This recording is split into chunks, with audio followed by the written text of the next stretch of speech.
Hello. All right, today we're going to talk about fats. Fats are essential in our diet. They're one of our 3 macronutrients. They cushion our organs. They aid in hormone production.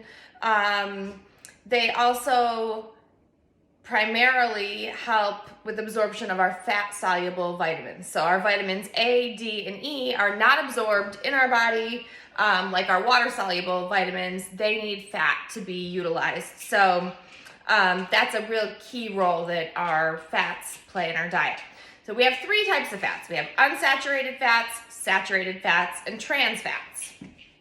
Unsaturated fats are going to be the healthiest ones. They're going to be the ones that give you that good cholesterol. Those are the ones that we want to really stick with. Our saturated fats, let's go back. Unsaturated is going to include like your vegetable oils, your nuts, your seeds, your fatty fish. Saturated fats are not as good, so you're going to consume these in moderation. So we're looking at like more of our cheese and our butter and our fatty meats here. The fats to definitely avoid would be the trans fats. Trans fats come from our processed foods, our fried foods, and they are going to increase our risk for heart disease. So unsaturated fats are the way to go, and saturated fats in moderation. So just some quick examples. Unsaturated fats here, I have my olive oil. So often when I'm cooking and if I see like, I'm low on fats for the day, when I go to roast vegetables or saute vegetables, instead of using a non-fat spray, I'll use olive oil. It's a quick way to add fat. Also, nuts. I like to get these 100-calorie nut packs. You do pay a little bit more because they're pre-portioned, but they also, being that it's a fat and a fat is 9 calories per gram, the calories can add up quickly. So I like these pre-portioned packs just so that I know that I'm not going to go crazy. And once you start popping in handfuls of nuts, the calories really rack up. So nuts are nut butters. So peanut butter or an almond butter, awesome. Stick with something natural. You don't want any added sugars. That's just going to be bad carbs added in. So these are 16 grams of fat and total carbs 8 in this. And this is 17 grams, and again, just 8 carbs. So no added fat, or very few added sugars. I take that back. My favorite, I'm going to tell you, is Justin's coconut almond butter, which I haven't been able to find locally. This is a maple almond butter, but almond butter on a chocolate rice cake is like my go-to snack. So nut butters are great. Avocados are a great source of fat. So I often, top a salad or put in a sandwich just to add a little bit more fats. Salmon we have once or twice a week in our house. These have great omega-3 fatty acids.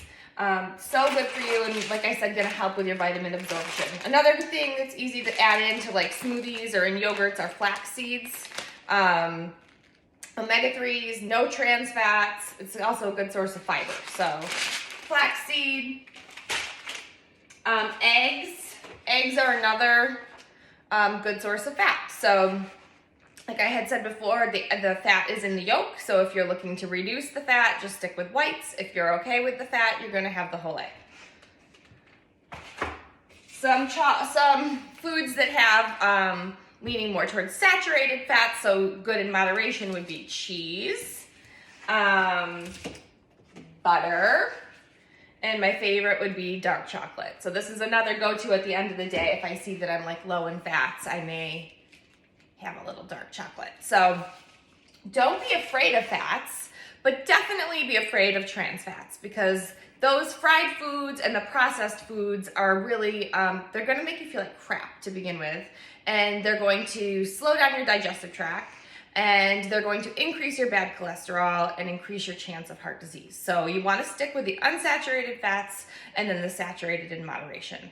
Again, looking at your plate and your meals now, I hope that you're looking at things and seeing protein, fat, carb.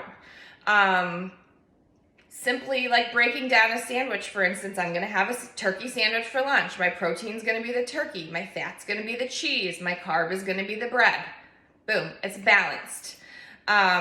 I'm going to give you different ideas on how to start measuring and tracking these macronutrients and goals to kind of set for yourself. But I wanted you to have an understanding first of what the 3 macronutrients are and where we're getting them from. So I hope that you took something away from these 3 videos, and I apologize for them being lengthy.